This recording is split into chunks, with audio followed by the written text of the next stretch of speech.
In 1969, the Beatles released a song that, decades later, is increasingly regarded by critics and fans as one of the greatest love songs ever written. When you take a closer look at their vast and influential catalog, that claim becomes even more remarkable. From the very beginning, the Beatles were deeply rooted in themes of love, crafting everything from tender ballads to deeply emotional confessions. Naturally, many would assume that their ultimate love song must have come from Paul McCartney, whose gift for romantic songwriting produced timeless classics like Yesterday, Michelle, and I Love Her. But the truth is far more surprising.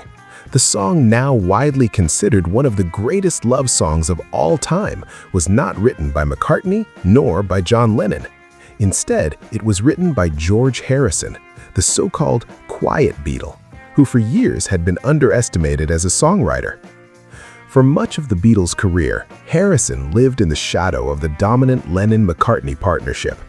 As the youngest member of the band, he was typically given limited space on each album, often just one or two songs.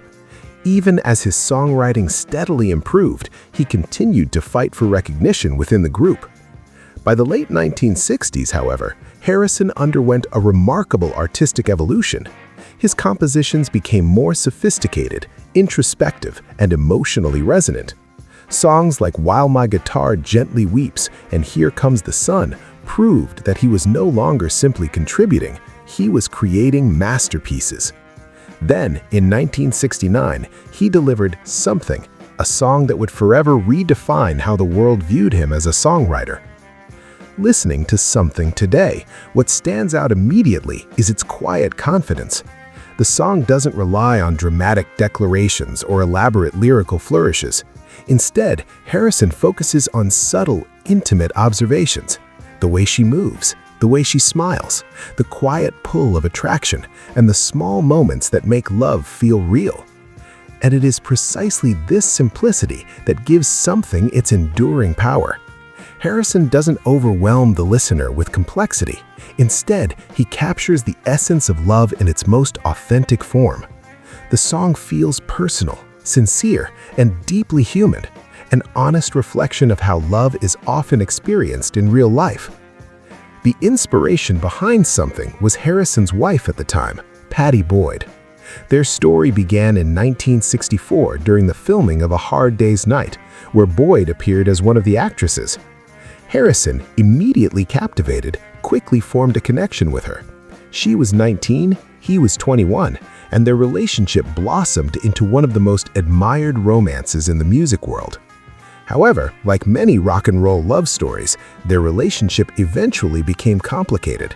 Over time, tensions grew, and Pattie later fell in love with Eric Clapton, one of Harrison's closest friends. The situation evolved into one of the most famous love triangles in rock history. Despite the emotional complexity, Harrison handled it with remarkable grace.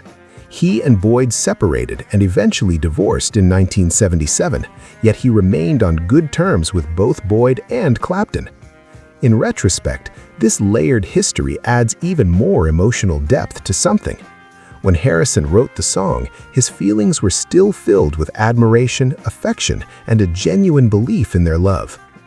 Interestingly, Something was first conceived in 1968 during sessions for the Beatles' White Album. However, it wasn't fully completed until later, when it found its place on Abbey Road. Even among the brilliance of that album, Something stood out immediately as one of its defining tracks. The song's promotional video perfectly mirrored its tone. Each Beatle is seen walking quietly with their respective partners. No elaborate narrative, no dramatic staging, just simple, intimate moments, walking side by side, holding hands, sharing quiet smiles. That visual simplicity reflects the song's core message. Something is not about grand gestures or overwhelming passion. It's about everyday love. It's about comfort, trust, and the quiet companionship that defines lasting relationships. These understated moments give the song its timeless authenticity. The track also marked a turning point in how Harrison was perceived within the band. Legendary producer George Martin later admitted that Something changed his view of Harrison completely. While he had always respected him as a guitarist, he now recognized his full potential as a songwriter, praising the track for its elegance and refined simplicity. Musically, Something showcases Harrison's growing maturity. His vocal delivery is soft and controlled, allowing emotion to build naturally. The instrumentation remains gentle and supportive, never overshadowing the lyrics. The bridge lifts the song to a brief emotional peak before returning to its calm, reflective mood. Meanwhile, Harrison's signature slide guitar adds a layer of subtle yet profound expression. Perhaps the most remarkable praise came from Frank Sinatra. Known for his skepticism toward the Beatles, Sinatra was nevertheless captivated by Something. He famously described it as the greatest love song of the past 50 years, a statement that carried immense weight given his stature. He even recorded his own version, further cementing the song's legacy. When all these elements are considered together, Something becomes far more than just another Beatles love song. It represents George Harrison stepping out from the shadow of Lennon and McCartney. It captures love in its most honest and understated form, and it proves that sometimes the quietest expressions can leave the deepest impact. More than 5 decades later, Something continues to resonate across generations. Its elegance, sincerity, and emotional honesty remain timeless. And when we reflect on its legacy today, it's easy to understand why many consider this 1969 masterpiece not only one of the Beatles' greatest songs, but quite possibly the greatest love song ever written.